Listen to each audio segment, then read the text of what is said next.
सोचो, एक बार के लिए सोचो, तुम एक शिप में हो और समुद्र बिल्कुल शांत है, आसमान बिल्कुल साफ है, कंपास काम कर रहा है, सब नॉर्मल लग रहा है और फिर अचानक सब कुछ बंद हो जाता है। कंपास घूमने लगता है, रेडियो में सिर्फ स्टैटिक आता है और जब लोग तुम्हें ढूंढने आते हैं तुम वहां पर नहीं हो, तुम्हारी शिप नहीं है, तुम्हारा कोई निशान नहीं है, बिल्कुल कुछ नहीं, जैसे कुछ था ही नहीं। ये कोई मूवी का सीन नहीं है, ये 306 लोगों के साथ हुआ था। एक पूरी नेवी शिप के साथ हुआ, एक पूरी फ्लाइट के साथ हुआ जिसमें ट्रेन्ड पायलट्स थे, वॉर वेटरन्स थे और आज तक उनका कोई पता नहीं चला। वेलकम बरमूडा ट्रायंगल की इस दुनिया में।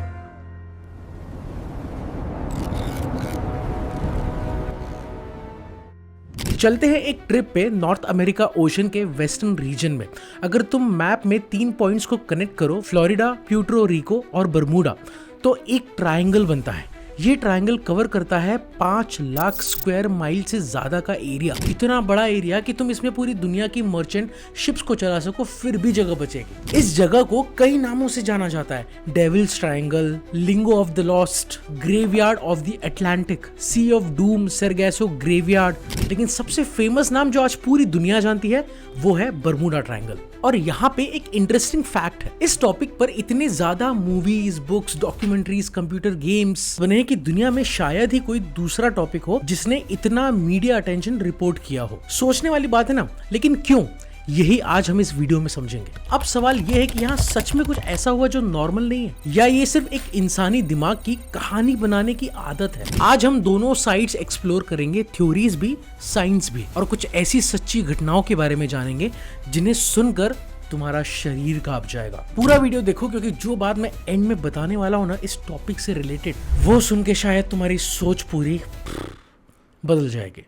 शुरू करते हैं एक इंटरेस्टिंग पॉइंट से। बरमूडा ट्रायंगल के बारे में जो कहानियां हैं वो नई नहीं है, वो 500 साल से ज्यादा पुरानी है और 1950s में यूएस मीडिया में इसके बारे में बहुत कम डिस्कशन होता था। ये जो मिस्ट्री थी वो मेन स्ट्रीम नहीं थी। फिर आया साल 1964, एक अमेरिकन मैगजीन आर्गोसी, एक जर्नलिस्ट का एक आर्टिकल, नाम था उस जर्नलिस्ट का विंसेंट एच गादीस, और उसने अपने आर्टिकल का नाम रखा द डेडली बरमूडा ट्रायंगल। इस आर्टिकल में गैदीस ने फ्लोरिडा के पास के एक स्पेसिफिक ट्रायंगुलर एरिया को डिस्क्राइब किया और उसने काफी सालों की अलग अलग डिसअपीयरेंसेस को एक साथ जोड़ के एक बड़ा पैटर्न दिखाया। उसने सिर्फ मिस्ट्रीज प्रेजेंट की, कोई एक्सप्लेनेशन नहीं दिया, सिर्फ सवाल, सिर्फ सस्पेंस, और बस इसके बाद क्या हुआ वो आप और हम सब जानते हैं। बुक्स लिखी गई, फिल्म्स बनी, कंप्यूटर गेम्स आए, आज तक इस टॉपिक पर इतना ज्यादा क्रिएटिव कंटेंट बना है कि कोई भी दूसरा टॉपिक, हिस्टोरिक हो या साइंटिफिक, इससे कंपेयर ही नहीं कर सकता।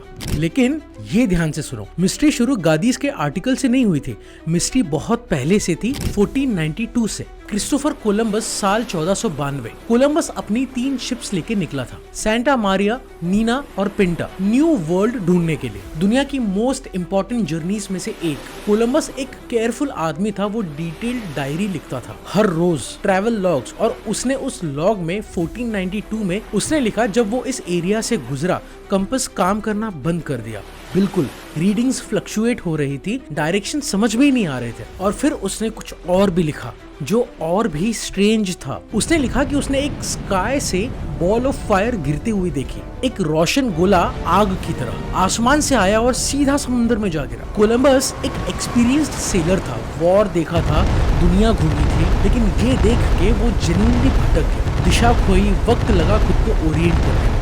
500 साल बाद साइंटिस्ट ने इस सवाल का जवाब दिया, वो एक मीटियोर था, एक एस्टेरॉइड फ्रेगमेंट जो अर्थ के एटमॉस्फेयर में घुसा, जला और ओशंस में घुस गया, बिल्कुल नेचुरल फेनोमेनन। आज भी ऐसे मीटियोर्स गिरते हैं, लेकिन 1492 में एक सेलर के लिए ये किसी दूसरी दुनिया की चीज लगती थी। ये था बरमूडा ट्रायंगल का पहला डॉक्यूमेंटेड मोमेंट, पहला क्लू, और तब से ये स्टोरी बंद नहीं हुई। अब चलते हैं उन प्रॉब्लम्स की तरफ जो बार बार रिपोर्ट होते हैं इन एरियाज में, और ये सुनना जरूरी है क्योंकि यही सब केसेस का एक कॉमन थ्रेड है। पहली प्रॉब्लम, रेडियोस काम करना बंद कर देते हैं। दूसरी प्रॉब्लम, कंपासेस जो होते हैं वो फ्लक्चुएट होना चालू हो जाते हैं या फिर कंप्लीटली बंद हो जाता है। तीसरी, इलेक्ट्रॉनिक डिवाइसेस की रीडिंग अजीब सी हो जाती है। चौथी और सबसे इंपॉर्टेंट, शिप्स और एयरक्राफ्ट्स बिल्कुल गायब हो जाते हैं। लोग गायब हो जाते हैं और ये जो पॉइंट है वो सबसे हॉन्टिंग है। एक भी ट्रेस नहीं मिलता, ना कोई बॉडी ना कोई इंसान, कुछ भी नहीं। इन इंसिडेंट्स ने लोगों को कुछ डिफरेंट तरीके से सोचने पर मजबूर किया। कोई बोला समुद्र के अंदर कोई बीस्ट है, कोई बोला एलियंस है, कोई बोला इल्यूमिनाटी का हाथ है, कोई बोला कोई सुपरनैचुरल पोर्टल है, लेकिन कुछ भी अभी तक कंफर्म नहीं हुआ, कुछ भी नहीं। और यही कंफ्यूजन आज तक बना हुआ है। अब चलते हैं कुछ केसेस की तरफ, रियल इंसिडेंट्स, डॉक्यूमेंटेड घटनाएं। शुरू करते हैं एक ऐसे केस से जो अगर सच है तो एक हॉरर फिल्म से ज्यादा टेरिफाइंग है। एलन ऑस्टिन, साल 1881। कैप्टन ग्रिफिन की कमांड में ये ब्रिटिश शिप इंग्लैंड से न्यूयॉर्क जा रही थी। रास्ते में कैप्टन ने कुछ देखा, दूर एक और शिप 210 फीट लंबी, देखने में बिल्कुल नॉर्मल, लेकिन कुछ ऑफ था। मूवमेंट अजीब थी, पैटर्न स्ट्रेंज था। कैप्टन ने कम्युनिकेट करने की कोशिश की, लेकिन कोई रिस्पांस नहीं मिला। 2 दिन कैप्टन ने वेट किया, शिप के साथ साथ चलता रहा, फिर खुद गया बोट करने। जो उसने अंदर देखा वो था साइलेंस, कंप्लीट एब्सोल्यूट साइलेंस। कोई कैप्टन नहीं, कोई क्रू नहीं, कोई एक भी इंसान नहीं, लेकिन शिप कंप्लीटली इंटैक्ट, सब चीजें अपनी जगह। खाना था, सामान था, वैल्यूएबल चीजें थी, मतलब पायरेसी रूल आउट। उस जमाने में लोग पायरेट्स से डरते थे, लेकिन ये पायरेसी नहीं थी, कोई लूटिंग नहीं हुई थी, सब कुछ सेफ था, सिर्फ लोग नहीं थे। कैप्टन ने डिसीजन लिया, अपने कुछ क्रू मेंबर्स को उस अबंडेंट शिप पे भेजा। दोनों शिप साथ में न्यूयॉर्क की तरफ चलने का प्लान बनाया। पहले 2 दिन सब ठीक था, फिर आया एक बड़ा तूफान, शिप्स अलग हो गई। जब तूफान शांत हुआ, एलन ऑस्टिन ने ढूंढा, शिप मिल गया, लेकिन उसके अंदर जो भेजे हुए लोग थे वो गायब थे। कैप्टन ने हिम्मत करके दोबारा क्रू को अंदर भेजा उस शिप पे। दोबारा तूफान आया, दोबारा शिप गायब हुआ, शिप मिली, लेकिन लोग फिर गायब थे। इतना डरावना एक्सपीरियंस था कि जब एलन ऑस्टिन वापस पोर्ट आया, शिप के ओनर ने डर के मारे शिप बेच दी जर्मन कंपनी को, रीनेम किया उस शिप को मेटा, एग्जैक्टली वैसे ही जैसे फेसबुक ने अपना नाम मेटा रखा है। लेकिन ये पॉइंट बहुत इंपॉर्टेंट है कि ये स्टोरी इतनी पुरानी है कि कई रैशनल थिंकर्स और रिसर्चर्स इसे एक अर्बन लेजेंड या फैब्रिकेशन मानते हैं। कोई ऑफिशियल रिकॉर्ड नहीं, कोई कोड डॉक्यूमेंटेड नहीं, कोई इंश्योरेंस क्लेम वेरीफाई नहीं होता। जर्नलिस्ट लेरी, जिन्होंने the Bermuda triangle mystery solved नाम की बुक लिखी, का कहना है कि एलन ऑस्टिन जैसी कई स्टोरीज एक्चुअली लोगों ने बनाई हैं जब मिस्ट्री फेमस हो गई। मिस्ट्री का फायदा उठाया, बुक्स बिकी, स्टोरीज सेल हुई। तो एलन ऑस्टिन रियल इंसिडेंट या क्लेवरली क्राफ्टेड अर्बन लेजेंड, ये सवाल अभी भी ओपन है। अब चलते हैं एक और केस की तरफ, मैरी, साल 1872। और ये केस नॉटिकल हिस्ट्री के सबसे बड़े अनसॉल्व्ड मिस्ट्रीज में से एक है। 7 नवंबर 1872 न्यूयॉर्क से इटली के लिए एक मर्चेंट शिप रवाना हुई, मैरी सेलिस्ट। कैप्टन, क्रू और उनकी फैमिली मेंबर्स साथ थे। रूट क्लियर था, मौसम ठीक था, सब नॉर्मल था। फिर शिप गायब हो गई। लोग देखते रहे, ढूंढते रहे, और फिर 1 महीने बाद 4 दिसंबर 1872 को मैरी सेलिस्ट नाम की वो शिप मिली, समुद्र पे फ्लोट करती हुई। लेकिन जब लोगों ने उसके अंदर कदम रखा और जो उन्होंने देखा वो आज भी एक्सप्लेन नहीं हो पाया। खाने की प्लेट्स टेबल पर रखी थी जैसे खाना अभी अभी परोसा गया हो। क्रू का सामान वही था, कपड़े वही थे, शिप को कोई डैमेज नहीं था, कोई तूफान नहीं आया था, कोई फायर नहीं लगी थी, कोई ऑब्वियस रीजन नहीं था, लेकिन कैप्टन, क्रू और सब पैसेंजर्स सारे गायब थे, कंप्लीटली गॉन। आज तक उनका कोई पता नहीं चला। इससे जुड़ी एक थ्योरी है, लाइफ बोट्स मिसिंग थी, मतलब लोगों ने इमरजेंसी में शिप छोड़ी, लेकिन क्यों? क्योंकि सब कुछ तो ठीक था शिप पे। एक और थ्योरी, इलीगल इंश्योरेंस फ्रॉड। कुछ लोगों ने सोचा कि ये सब प्लान किया गया था फ्रॉड के लिए, लेकिन ये भी कभी प्रूव नहीं हुआ। मैरी सेलिस्ट शिप 150 साल बाद भी एक ओपन क्वेश्चन है। अब आता है वो केस जो एक अलग ही लेवल पे है, क्योंकि इसमें कोई छोटी बोट नहीं, एक पूरी यूएस नेवी शिप थी, यूएसएस साइक्लोप्स, साल 1918। ये शिप कोई नॉर्मल वेसल नहीं थी, ये यूएस नेवी की एक बड़ी पावरफुल इंपॉर्टेंट एसेट थी। वर्ल्ड वॉर 1 के दौरान ट्रूप्स और कोर ट्रांसपोर्ट करने का काम करती थी। 542 फीट लंबी एक भीमकाय शिप थी। 4 मार्च 1918 306 लोग साथ वेस्ट इंडीज से बाल्टीमोर की तरफ रवाना हुई। साथ में 11,000 टन मैग्नीज भी था। जर्नी एक्सपेक्टेड टाइम 9 दिन था। डिपार्चर के वक्त मौसम बिल्कुल साफ था। उसके बाद डिपार्चर का एक रेडियो मैसेज आया, फिर कंप्लीट साइलेंस। कोई डिस्ट्रेस सिग्नल नहीं, कोई एसओएस नहीं, कोई मेडे कॉल नहीं, कोई एक्सप्लेनेशन नहीं, शिप बस नहीं रही। यूएस नेवी ने massive search search operation launch किया, कुछ नहीं मिला। 306 लोगों का कोई ट्रेस नहीं, एक भी बॉडी नहीं, शिप का कोई टुकड़ा नहीं, बिल्कुल कुछ भी नहीं। ये पीस टाइम में यूएस नेवी का सबसे बड़ा नॉन कॉम्बैट लॉस था और आज भी ऑफिशियली यूएसएस साइक्लोप्स का कोई भी एक्सप्लेनेशन नहीं है। अब रुको, यहाँ पे तुम डेफिनेटली सोच रहे होगे, एक शिप, एक मर्चेंट वेसल, एक नेवी जायंट, सब के सब gone without a trace. Pattern तो दिख रहा है, तो क्या ये एक कोइंसिडेंस है या कुछ और? आगे बढ़ते हैं क्योंकि अब जो केस आता है वो बर्मुडा ट्रायंगल को हमेशा के लिए एक लेजेंड बना गया। 5 दिसंबर 1945 Florida naval air station fort Lauderdale, दोपहर के 2:10। 5 टॉर्पेडो बॉम्बर प्लेन्स रनवे पे तैयार खड़े हैं, सब के सब यूएस नेवी के।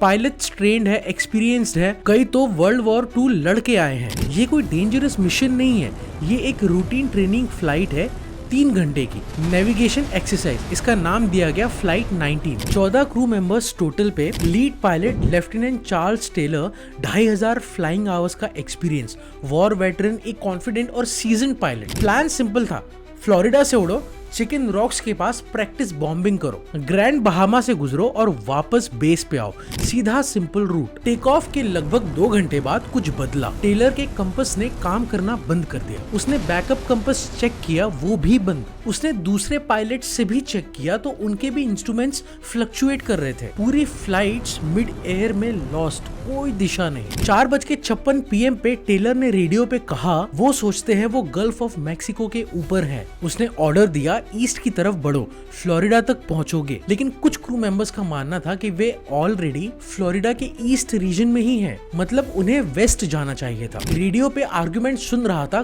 ग्राउंड कंट्रोल, एक एक्सपीरियंस्ड पायलट जो रॉन्ग डायरेक्शन में कॉन्फिडेंट था और बाकी लोग कंफ्यूज्ड। फिर सूरज ढलता गया, अंधेरे में 5 planes, no instruments, no direction, low fuel.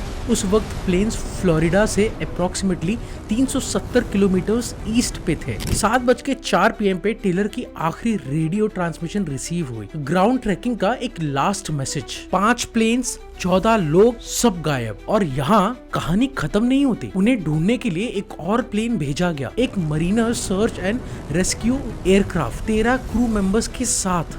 ये प्लेन फ्लाइट 19 ढूंढने गया और खुद भी वापस नहीं आया। एक रात में 27 लोग, 6 एयरक्राफ्ट, सब गायब। Largest search and sea operation of that time launch किया गया। यूएस नेवी, यूएस आर्मी दोनों ने मिलकर ढूंढा, एक बॉडी नहीं मिली, एक प्लेन का टुकड़ा नहीं मिला। इन्वेस्टिगेटिंग कमिटी की ऑफिशियल रिपोर्ट में क्या था? Human error, compass failure, wrong direction लिया, फ्यूल खत्म हुआ, समुंदर में खो गए। लेकिन क्या कंपास फेलियर पूरी तरह से एक्सप्लेन कर सकता है कि एक भी ट्रेस क्यों नहीं मिला? कोई बॉडी नहीं, कोई रैकेज नहीं। एक सवाल जो आज भी जवाब मांग रहा है। आप क्या सोचते हो? कमेंट सेक्शन में जरूर बताओ। अब जानते हैं एक ऐसी शख्सियत के बारे में जो बाकी सब से काफी अलग है, क्योंकि ये आदमी एक्चुअली बर्मुडा ट्रायंगल में से गुजरा और गया और वापस जिंदा आया, और जो उसने एक्सपीरियंस किया उसका साइंस के पास अभी भी कोई कंप्लीट आंसर नहीं है। ब्रूस जर्नन, जो रेगुलरली बहामास से फ्लोरिडा फ्लाई करता था। Normal flight time 1.5 hours, distance 250 miles, maximum speed of the plane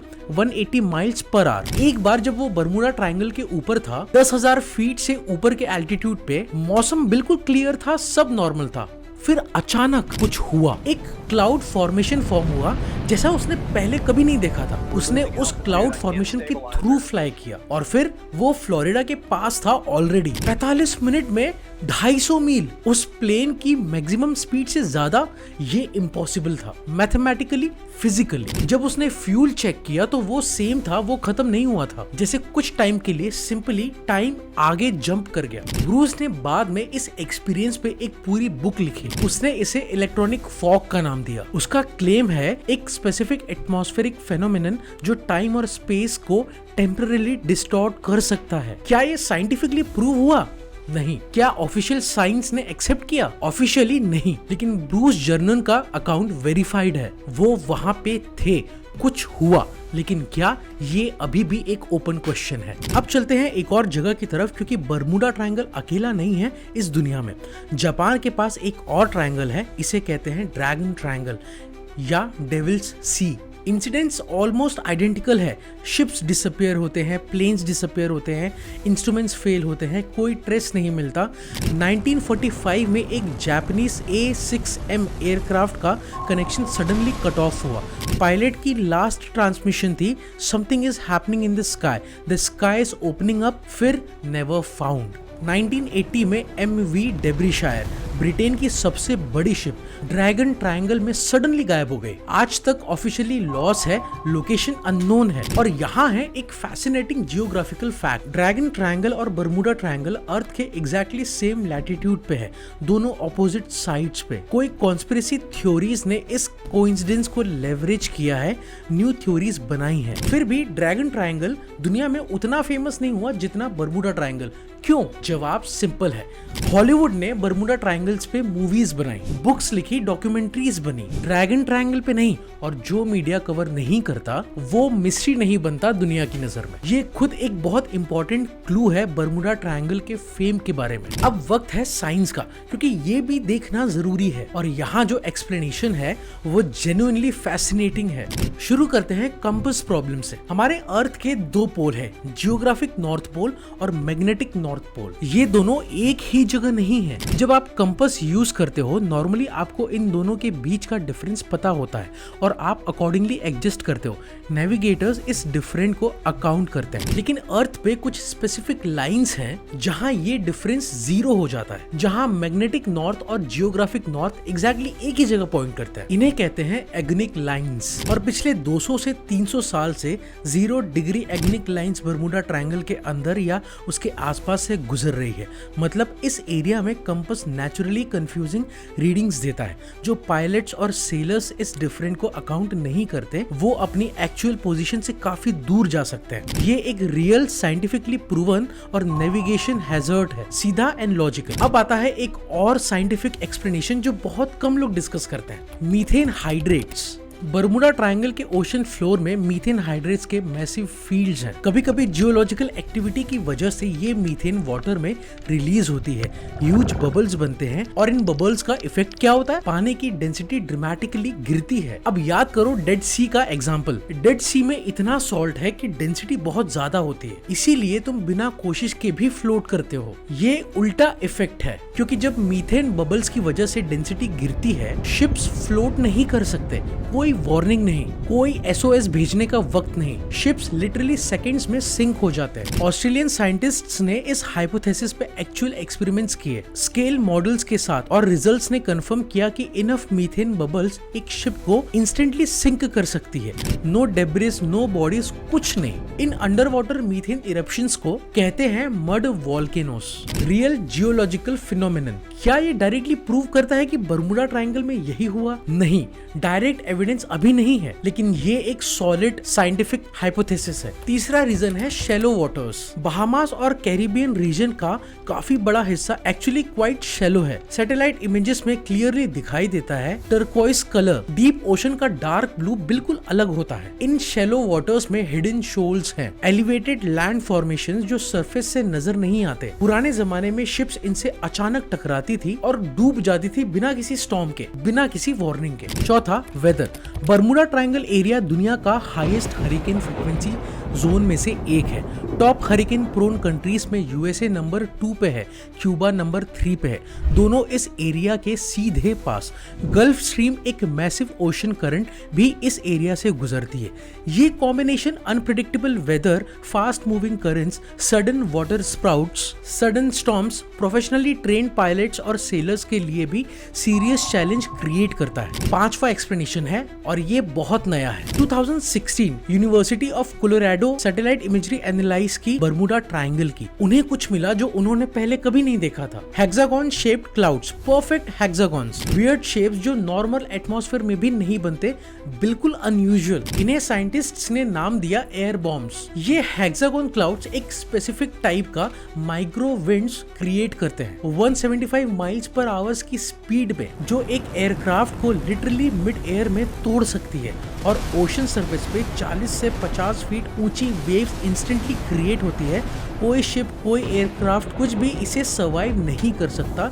कोई ट्रेस भी नहीं मिलता। इस 2016 डिस्कवरी के बाद बहुत कुछ एक्सप्लेन होने लगा और finally sixth explanation. Doctor Karl Sydney University के एक साइंटिस्ट, इन्होंने काफी सालों तक इस एरिया का एक्सटेंसिव रिसर्च किया। उनका फाइनल कंक्लूजन था बर्मुडा ट्रायंगल्स में जो इंसिडेंट्स हुए उनके पीछे ह्यूमन एरर, बैड वेदर और अनप्रिडिक्टेबल सिचुएशंस हैं, सुपरनैचुरल कुछ भी नहीं। और एक इंपॉर्टेंट पॉइंट उन्होंने ऐड किया, इस एरिया में ट्रैफिक इतना ज्यादा है कि नेचुरल इंसिडेंट्स होने की जो चांसेस है वो ज्यादा ही होगी। जितना ज्यादा ट्रैफिक उतनी ज्यादा स्टोरीज। अब बात करते हैं साइकोलॉजी की। एक कॉन्सेप्ट है बाडर-मेनहॉफ इफेक्ट। इसे फ्रीक्वेंसी इल्यूजन भी कहते हैं। जब तुम किसी चीज के बारे में सोचने लगते हो वो चीज तुम्हें हर जगह दिखने लगती है। एक एग्जांपल, सोचो तुमने नई कार खरीदने का डिसीजन लिया, एक स्पेसिफिक मॉडल, और बस तुम्हें वही स्पेसिफिक मॉडल्स की कार बार बार दिखने लगती है। रोड्स में, एड्स में, शोरूम्स में, हर जगह दिखने लगती है। क्या पहले नहीं थी? लेकिन तुम्हारा ब्रेन अब पहले से ज्यादा उन्हें नोटिस कर रहा है। एग्जैक्टली यही बर्मुडा ट्रायंगल के साथ हुआ। जब 1964 में गादीस का आर्टिकल आया और फिर बुक्स, मूवीज, डॉक्यूमेंट्रीज आने लगी, लोग इस एरिया की तरफ ध्यान देने लगे। हर डिसअपीयरेंस बर्मुडा ट्रायंगल से लिंक होने लगी। जो इंसिडेंट्स दूसरे ओशंस एरिया में होते थे उनको कोई नोटिस नहीं करता, लेकिन जो बर्मुडा ट्रायंगल्स में या फिर आसपास होते थे वो इंस्टेंटली फेमस हो जाते थे। अब एक सवाल, आज 2026 में बर्मुडा ट्रायंगल में इतनी कम चर्चा क्यों होती है? क्योंकि टेक्नोलॉजी ने सब बदल दिया है। आज के जीपीएस, रडार, सोनार और सैटेलाइट ट्रैकिंग ने नेविगेशन को रेवोल्यूशन कर दिया है। कंपास फेलियर अब कोई प्रॉब्लम नहीं, एग्निक लाइन कंफ्यूजन अब नेविगेटर्स को अफेक्ट नहीं करता। और इस एरिया में आज भी फ्लोरिडा जाने वाली फ्लाइट्स रोज उसी रूट के ऊपर से जाती है सेफली दिन भर। जो मिस्ट्री था वो टेक्नोलॉजी ने सॉल्व कर दिया। जो बाकी रहा वो है बुक्स में, मूवीज में, डॉक्यूमेंट्रीज में। क्योंकि मिस्ट्री एक बिजनेस है, एक बहुत profitable business. Mystery stories sell होती हैं। रियल फैक्ट्स आजकल लोगों को बोरिंग लगते हैं। Aliens, Illuminati, ancient civilizations, under the ocean, ये सब मिलियंस में बिकता है और इसीलिए बर्मुडा ट्रायंगल का बिजनेस अभी भी चल रहा है। यही रीजन है कि ड्रैगन ट्रायंगल, जो जियोग्राफिकली इक्वली मिस्टीरियस है, उतना फेमस नहीं हो पाया क्योंकि हॉलीवुड ने कुछ प्रोड्यूस नहीं किया, इकोनॉमी नहीं बनी, इसीलिए दुनिया नहीं जानती। तो आखिर में क्या है बर्मुडा ट्रायंगल? एक कंफर्म्ड सुपरनैचुरल मिस्ट्री? नहीं। एक कंप्लीटली नॉर्मल एरिया जहां कुछ नहीं होता? ये भी नहीं। सच बीच में है। ये एक geographically complex, weather volatile, historically busy shipping और एविएशन रूट है जहां एग्निक लाइंस कंपासेस कंफ्यूजन करती हैं, जहां शैलो शोल्स पुरानी शिप्स के लिए हैजर्डस हैं, जहां methane hydrates theoretically instantly sink कर सकती हैं, जहां hexagonal storm system extreme weather create करते हैं, जहां गल्फ स्ट्रीम डेब्रिस को क्विकली मूव कर देता है, जो एक्सप्लेन करता है कि ट्रेस क्यों नहीं मिलता। और इन सब रियल फैक्टर्स पे एक पावरफुल मीडिया मशीन ने स्टोरीज एम्पलीफाई की। कुछ रियल, कुछ एग्जैजरेटेड, इन्वेंटेड। फ्लाइट 19 रियल था, यूएसएस साइक्लोप्स भी रियल था, मैरी सेलेस्ट रियल था, कोई डिबेट नहीं। लेकिन aliens portal, illuminati, Atlantis, zero evidence. Columbus ने जो देखा वो मीटियोर था। कंपास फेलियर का जो रीजन है वो है agonic lines, ships sinking without trace, methane hydrates. सब साइंटिफिकली पॉसिबल एक्सप्लेनेशंस हैं। लेकिन मैं एक लास्ट चीज कह के जाना चाहता हूँ। दुनिया में आज भी अनगिनत ऐसी चीजें हैं जिनका साइंस के पास कोई ऐसा कंप्लीट आंसर नहीं है। ब्रूस जर्नर का टाइम एनॉमली, मैरी सेलेस्ट के पैसेंजर्स कहाँ गए, यूएसएस साइक्लोप्स का कोई डिस्ट्रेस सिग्नल क्यों नहीं आया अगर सब सडन था। कुछ मिस्ट्रीज जेन्युइनली अनसॉल्व्ड है और ये ओके है। साइंस का काम ही यही है, इन सवालों को परस्यू करना, एक एक करके आंसर्स ढूंढना और जो आंसर्स मिले उन्हें ओपनली शेयर करना, चाहे वो एक्साइटिंग हो या फिर बोरिंग। बर्मुडा ट्रायंगल ने हमें एक बहुत जरूरी चीज सिखाई। ह्यूमन माइंड को पैटर्न चाहिए, स्टोरीज चाहिए, मिस्ट्री चाहिए, और फिर जब रियलिटी में मिस्ट्री नहीं मिलती हम खुद बना लेते हैं, और यही तो हमारी इंसानियत है। तो अगली बार जब कोई तुम्हें बर्मुडा ट्रायंगल के बारे में बताए तो आप उन्हें ये पूरा कॉन्टेक्स्ट दे सकते हो, फैक्ट्स भी, मिस्ट्रीज भी और मेजर्ड जजमेंट भी। अब आप क्या सोचते हो बर्मुडा ट्रायंगल के बारे में कि बर्मुडा ट्रायंगल सिर्फ एक मिथ है या फिर कुछ ऐसा है जो अभी तक साइंस ने पकड़ा नहीं? अपने थॉट्स कमेंट्स में जरूर लिखना, क्योंकि मैं जेन्युइनली उन कमेंट्स को पढ़ता हूं। और अगर ये वीडियो तुम्हें वैल्यूएबल लगी तो शेयर जरूर करना, क्योंकि बहुत सारे लोग हैं जो इस कंफ्यूजन में रहते हैं और मिस इंटरप्रिटेशन का कारण बनते हैं, जो सिर्फ मिस्ट्रीज जानते हैं, लेकिन साइंस वाली साइड भी जानना उनके लिए उतना ही जरूरी है। सो अगर चैनल को सब्सक्राइब नहीं किया है तो सब्सक्राइब कर लो, क्योंकि हम ऐसे डीप डाइव मिस्ट्रीज लाते रहेंगे और आपको एंटरटेन करते रहेंगे फैक्ट्स के साथ। मिलते हैं नेक्स्ट वीडियो में।